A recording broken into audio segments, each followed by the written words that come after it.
Bonjour, bienvenue à ce message lumière de la famille Myriam. C'est une joie aujourd'hui de se retrouver de la Belgique pour partager ensemble la parole de Dieu.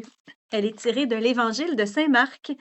En ce temps-là, Jésus disait à la foule, Est-ce que la lampe est apportée pour être mise sous le boisseau ou sous le lit? N'est-ce pas pour être mise sur le lampadaire? Car rien n'est caché, sinon pour être manifesté. Rien n'a été gardé secret, sinon pour venir à la clarté.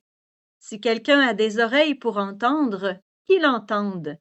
Il leur disait encore, faites attention à ce que vous entendez. La mesure que vous utilisez sera utilisée aussi pour vous, et il vous sera donné encore plus. Car celui qui a, on lui donnera. Celui qui n'a pas, on lui enlèvera même ce qu'il a.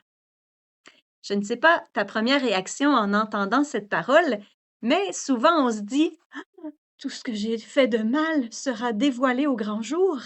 Jésus va dire tous mes secrets à tout le monde. Tout le monde va savoir les erreurs que j'ai faites. C'est affreux. Mais pourtant, quand on va au sacrement du pardon, il paraît que le Seigneur efface toutes nos fautes. Peut-être que Jésus est en train de nous dire autre chose que ce que je suis en train de penser.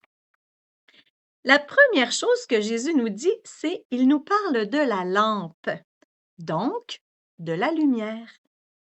Ensuite, il nous dit, si quelqu'un a des oreilles pour entendre, qu'il entende. Il nous parle d'entendre une parole.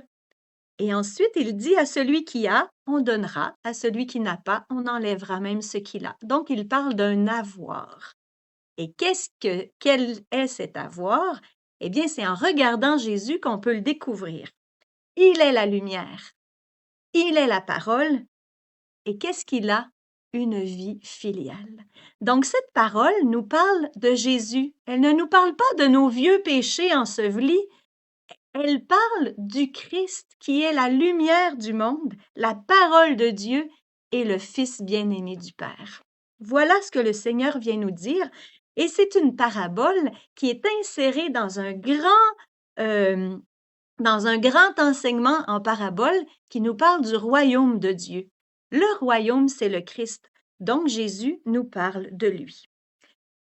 Et maintenant, nous allons regarder l'autre partie. La mesure que vous utilisez sera utilisée aussi pour vous. Qu'est-ce que la parole de Dieu nous dit? Elle nous dit de nous aimer les uns les autres. Je pense que c'est le cœur du message de l'Évangile, c'est cela. Donc, cette mesure dont le Seigneur nous parle, ce ne serait pas la charité par hasard. Si tu aimes, on te donnera encore de l'amour. Si tu n'aimes pas, si tu n'as pas de charité, on t'enlèvera même ce que tu as.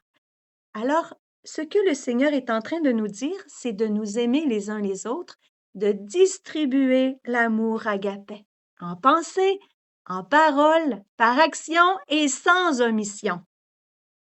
Voilà ce qui résonne en mon cœur, ce que j'ai trouvé dans ma prière pour cet évangile. Jésus nous parle de lui. Il est la lumière qui luit dans les ténèbres, et les ténèbres ne l'ont pas saisi.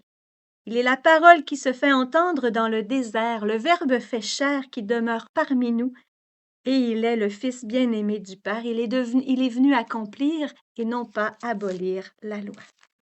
Je la trouve belle, cette parole. Et maintenant, qu'est-ce qui sera mis en lumière? Parce qu'on nous parle quand même, la mesure que vous utiliserez, rien n'est caché, sinon pour être manifesté. Donc, qu'est-ce qui sera mis en lumière? La charité que nous aurons eue, l'amour qui nous anime. C'est cela.